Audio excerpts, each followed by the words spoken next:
Friends, welcome to Megha D classes. आज हम urine formation के बारे में पढ़ेंगे। यूरिन फॉर्मेशन की मतलब यूरिन जो है वो बनता कैसे है। तो यूरिन फॉर्मेशन में 3 मेन स्टेप्स होते हैं। इसमें सबसे पहला स्टेप होता है ग्लोमेरुलर फिल्ट्रेशन। मैंने आपको लास्ट वीडियो में बताया था कि ग्लोमेरुलर जो है that is a bunch of capillaries which is present in the Bowman's capsule. तो वो जो बंच ऑफ कैपिलरीज हैं उनमें से किस तरीके से ब्लड फिल्टर आउट होता है कि उसमें से जितने भी इम्प्योरिटीज़ हैं सिर्फ वही बाहर निकलें और जितने भी यूजफुल कंटेंट है उसको वो अपने अंदर रिस्टोर कर लेता है। देन रीअब्जॉर्प्शन, जिसमें कि यूजफुल चीज़ें जो है वापस से एब्जॉर्ब कर ली जाएंगी, एंड सिक्रीशन यानी कि फाइनली रिलीज होना। तो ये कुछ 3 प्रोसेसेस हैं जो यूरिन फॉर्मेशन में हेल्प करते हैं और ये सारे प्रोसेसेस नेफ्रॉन के अलग अलग पार्ट्स में होते हैं। तो यूरिन फॉर्मेशन का जो सबसे पहला स्टेप है that is the filtration of blood, जो मैंने भी आपको बताया कि ग्लोमेरुलस भी होता है, तो that is why it is also known as glomerular filtration. तो एवरेज तौर पे अगर देखा जाए तो किडनी के द्वारा 1 मिनट में 1100 से 1200 ml ब्लड जो है वो फिल्टर किया जाता है और 1 मिनट में हमारे जो वेंट्रिकल है उससे लगभग 5 से 6 लीटर तक ब्लड जो है पास ऑन हो सकता है। तो आप ये कह सकते हो कि जितना ब्लड वेंट्रिकल्स में से 1 मिनट में से क्रॉस होता है, अगर वो 5 से 6 लीटर है तो किडनी लगभग उसमें से 1/5 यानी कि उसका 5th हिस्सा जो है वो किडनी जो है उसको प्यूरिफाई करती है, फिल्टर करती है। जो ग्लोमेरुलस होते हैं उसकी जो कैपिलरी हैं वो बहुत ही पतली होती हैं, बारीक होती हैं। बारीक होने की वजह से उनके अंदर का जो प्रेशर है वो बहुत ज़्यादा होता है। तो ज़्यादा प्रेशर होने की वजह से उसमें जो ब्लड की फिल्ट्रेशन होती है वो 3 लेयर्स के थ्रू होकर गुजरती है। तो इसमें सबसे पहले तो जो ग्लोमेरुलर की एंडोथीलियल लेयर है उसमें से फिल्ट्रेशन होगी। उसके बाद जो बोमेन्स कैप्सूल है उसकी जो एपिथीलियम लेयर है उसमें से फिल्ट्रेशन होती है। एंड देन उन दोनों के बीच में जो बेसमेंट मेम्ब्रेन है उसके बीच में फिल्ट्रेशन होती है। जैसे अगर आप इसको इस टाइप से कप शेप स्ट्रक्चर ड्रॉ करते हो और यहाँ पे आप ग्लोमेरुलस दिखाते हो तो एक लेयर तो ग्लोमेरुलस की होगी, एक लेयर बोमेन्स कैप्सूल की और एक इन दोनों के बीच में बेसमेंट मेम्ब्रेन है। तो इन तीनों के थ्रू जो ब्लड है वो फिल्टर आउट होता है।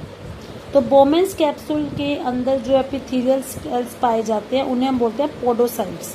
और ये पोडोसाइट्स आपस में बहुत ही ज़्यादा इंट्रिकेट मैनर में जुड़े हैं, मतलब बहुत ही ज़्यादा क्लोजली चिपके हुए होते हैं कि इनके बीच में बहुत ही छोटी छोटी जगह, ये छोटे छोटे आप कह सकते हो छेद रह जाते हैं। उन छोटे छोटे छेद को हम बोलते हैं फिल्ट्रेशन स्लिट या स्लिट पोर्स।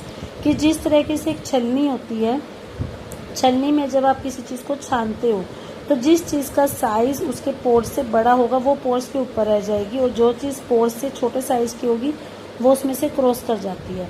तो यहाँ पर भी सेम वही चीज़ है कि इसके अंदर जो पोडोसाइट्स है ये छोटे छोटे पोर्स बना देती हैं।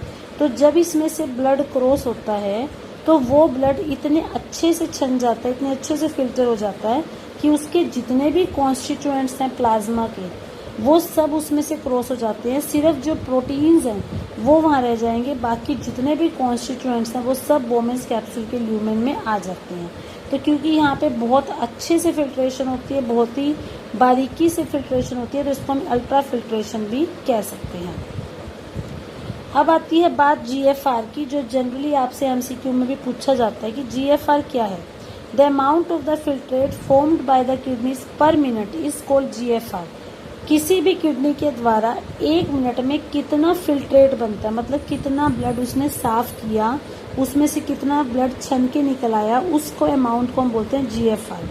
तो एक हेल्दी पर्सन में आप ये कह सकते हो कि 1 मिनट में लगभग 125 ml ब्लड जो है वो फिल्टर होता है, साफ होके निकलता है। यानी कि एक दिन में लगभग 180 लीटर ब्लड जो है उसे हमारी किडनी साफ करती है। अब इस GFR को कंट्रोल करने के लिए किडनी के पास कुछ अलग से मैकेनिज्म होता है। एक मैकेनिज्म है जिसे जक्स्ट्रा ग्लोमेरुलर एपरेटस करता है। अगर आपको याद ना हो तो मैं यहाँ पे आपको फिर से रिवाइज करा दूँ कि जब मैंने आपको लास्ट वीडियो बताई थी तो उसमें हमने ये चीज़ पढ़ी थी कि जक्स्ट्रा मेडुलरी नेफ्रॉन्स क्या होते हैं, जहाँ पे लूप ऑफ हेनले जो है वो आपकी काफ़ी लॉन्ग होती है।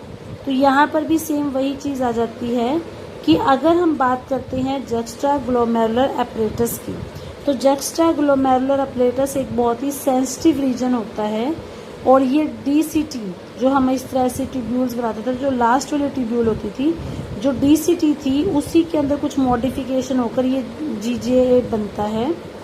और इसके अलावा जो एफरेंट आर्ट्रियोल है यानी कि जो ब्लड ग्लोमेरुलस तक लेकर आती है, ये दोनों मिलकर इस GJA को बनाते हैं। तो अगर कभी किसी किडनी का GFR कम हो गया, मतलब अगर किसी किडनी से जो फिल्ट्रेट है वो कम निकल रहा है, कम ब्लड को वो फिल्टर आउट कर पा रही है, तो ये जो JG सेल्स है ये एक्टिव हो जाएंगे।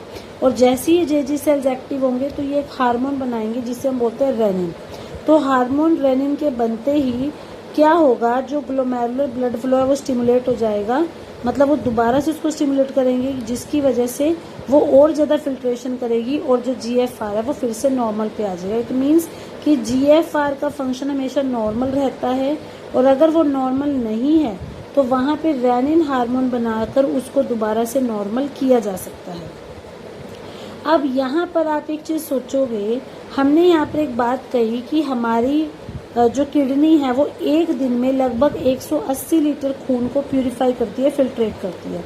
लेकिन अगर हम अपने यूरिन से कंपैरिजन करें तो हमारा एक दिन में जो यूरिन प्रोड्यूस होता है या जो यूरिन हमारे शरीर से बाहर निकलता है वो सिर्फ 1.5 लीटर है। तो इसका मतलब लगभग आपका 178.5 लीटर जो ब्लड है वो यूरिन ना बना के हमारी बॉडी के अंदर ही रहता है। इसका मतलब 99% जो फिल्ट्रेट है वो कहीं ना कहीं हमारी बॉडी के द्वारा वापस रीएब्जॉर्ब यानी कि सोख लिया जाता है।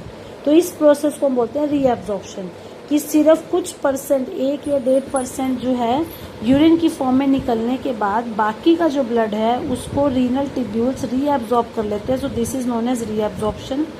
तो नेफ्रॉन के अलग अलग सेगमेंट्स में जो एपिथेलियल सेल्स होते हैं वो एक्टिवली भी इस काम को कर सकते हैं, पैसिवली भी कर सकते हैं। जब ये काम एक्टिव होगा तो इसका मतलब वो एनर्जी को इस्तेमाल करेंगे और जब ये काम पैसिव होगा तो इट मीन्स वहाँ पे एनर्जी इस्तेमाल नहीं होगी। फॉर एग्जाम्पल अगर हम बात करते हैं glucose, amino acid, sodium ion, इस तरह के सब्सटेंसेस की, तो इन सब्सटेंसेस को जब रीअब्जॉर्प्शन होता है, मतलब इन सब्सटेंसेस को जब हमारी किडनी दोबारा से सोखती है तो एक्टिवली सोखती है, मतलब उसको एनर्जी की जरूरत पड़ती है। लेकिन अगर वो किसी भी तरह के नाइट्रोजनस वेस्ट को एब्जॉर्ब कर रही है जैसे यूरिया है या अमोनिया है, तो वहाँ पर वो पैसिव ट्रांसपोर्ट लेगी, मतलब एनर्जी को यूटिलाइज नहीं करेगी। इसी तरीके से अगर वो पानी को रीअब्जॉर्ब कर रही है तो वो काम भी पैसिवली होगा, मतलब उसमें भी एनर्जी की रिक्वायरमेंट नहीं होगी। तो यूरिन फॉर्मेशन के दौरान जो ट्यूबुलर सेल्स होते हैं यानी कि जो ये ट्यूब्यूल्स हैं, इन ट्यूब्यूल्स के जो सेल्स होते हैं ये hydrogen ion, potassium ion, ammonia जैसे भी कुछ सब्सटेंसेस रिलीज करके फिल्ट्रेट में ऐड कर देती हैं।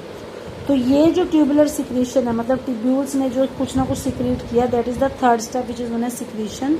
तो ये भी एक इम्पॉर्टेंट स्टेप है क्योंकि इसकी वजह से हमारी बॉडी के अंदर आयंस और एसिड का बैलेंस जो है वो मेंटेन रहता है। कि अगर हमारे शरीर में कभी ज़्यादा एसिड बन जाता है या आयंस बन जाती हैं तो इस प्रोसेस के दौरान जो सेल्स हैं वो उसको बाहर निकाल देते हैं ताकि हमारे शरीर के अंदर जो pH है वो मेंटेन रहे और साथ ही साथ आयंस और वाटर का जो बैलेंस है वो भी मेंटेन रहे।